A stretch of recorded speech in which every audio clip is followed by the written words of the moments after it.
Hi, this is Abhinay. Welcome back to the next video of the C++ tutorials. So here in this video lecture we will be discussing about the various type of data types in C++. So without any further delay, let's get started. First of all, what is a data type? A data type is a classification that specifies the type of value a variable can hold. So we know that while doing any programming in any programming languages, we need to use various variables to store various information, and here variables are nothing but a reserved memory location to store values. This means that when we create a variable, we reserve some space in the memory. Now what is happening? When we are defining a variable, the nomenclature of the variable is purposeful for the programmer or for the coder. But when the program will be executed, there will be no trace of this variable name, and against each and every variable the memory space whatever is going to get allocated, that will be the main issue during the execution. So now how many bytes of memory space will be occupied against each variable name, that will be decided depending upon the data type. So we may like to store information of various data types like character, wide character, integer, floating point, double floating point, boolean, etc. Based on the data type of the variable, the operating system will allocate memory and decide what can be stored in the reserved memory. So we can say that the variable will be containing some data depending upon the data type of variable, and memory space are getting allocated, and it will also decide the size of the memory block, and values will get stored in those memory locations. The general syntax for declaring a data type is, first we have to specify its type of what type of data we want, whether it could be integer, string, float, or whatever, followed by the variable name of our own choice, and followed by the semicolon. In the example we can see that int a, that means we are allocating space in the memory of a for the integer, and the variable name is a. Now, so there is this is our C++ data type, and there is a respective hierarchy that in which, or what are the different categories in which we can divide the C++ data type. So we can see that the data type, C++ data type is broadly classified into three categories. Number one is user defined data types, built-in data types, and derived data types. Now the user defined data types, under which it has structure, union, class, enumeration, and so on. The second data type, that is the built-in data type, it is further classified into three categories: integral data types, void, and floating point. Integral data type, it has int, character. Void, it returns nothing. And the floating data type, it has the float, a double float, or the long float. And the third data type is the derived data type, under which it includes array, functions, pointers, references, and so on. Let's discuss one by one. So the first data type is built-in data type, and under which we have the integral data type there, and the integral data types are of two type, that is the integer data type and character data type. So here I have used a few types of int. The int, it will allocate 4 byte of space in the memory, and the short int, it will allocate 2 bytes of space in the memory, and the long int, it will occupy 8 bytes of space in the memory. And these are the ranges, the typical ranges it can have, the combination. And the character data type, the character, it has only 1 byte, so it will allocate only 1 byte of space in the memory, and 1 byte equal to 8 bits. So this is the range for the character it can have. For the positive, it can have only 0 to 255. Next is a floating data type. So A normal float can have 4 byte of space in the memory, whereas the double can have 8 byte of space in the memory, and long double can have 12 bytes of space in the memory. And these are the its typical ranges it can have. The third built-in data type is a void data type, and it returns nothing as we know. The two normal use of void is it help us to specify it can be used to specify the return type of a function when it is not returning any value, and it is also used to indicate an empty argument list to a function. For example, void is a return type and function name, and if it doesn't have any argument, we can write void. The second one is user defined data type.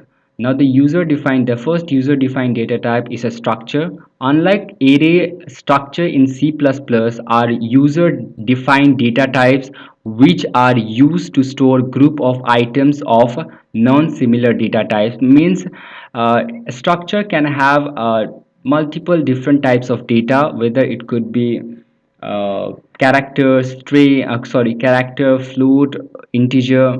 A structure is a user-defined data type in C and C++. A structure creates a data type that can be used to group item of possibly different type of single types. In order to create a structure, we have to use this keyword struct, and the general syntax to create a structure is shown below. Here we can see that first of all we have to write the keyword struct followed by the structure name, and the body will contain different types of data types. We know that the structures in C++ contain two type of members. The first one is data members and the second one is member functions. Data members are normal C++ variables. We can create a structure with variables of different data types, and member functions are normal C++ functions. Along with variables, we can also include functions inside the structure declaration. The second user-defined data type is union. Union is conceptually similar to structure as they allow us to group together dissimilar type of element inside a single unit. The only difference here is the size of the union is equal to the size of its largest member element. Now classes. Class is also a user-defined data type. The entire set of data or code of an object can be made a user-defined data type with the help of a class. We know that the object contains data and functions, or the data or the code to manipulate data, and we also can say that the objects are the variables, are a kind of variables of the type class. So the second one is once a class has been created, we can create any number of objects belonging to that class, since a class is a collection of objects. For example, fruit, mango. Fruit is the class and mango is the object, which means that mango is the object of the type fruit, that is class. The fourth user-defined data type is enumerated data type. An enumerated data type is another user-defined data type which provides a way for attaching multiple numbers of names. And an enumerated type declares an optional type name and a set of zero or more identifier that can be used as a value of a type. Each enumerator is a constant whose type is the enumeration.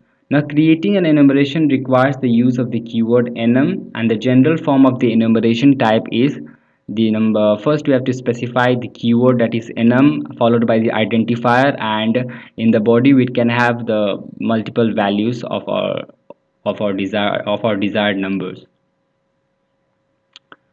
Next is our derived data type. The first derived data type is array. As we know that the array is a contiguous memory location which stores element of the same type. The same definition holds here.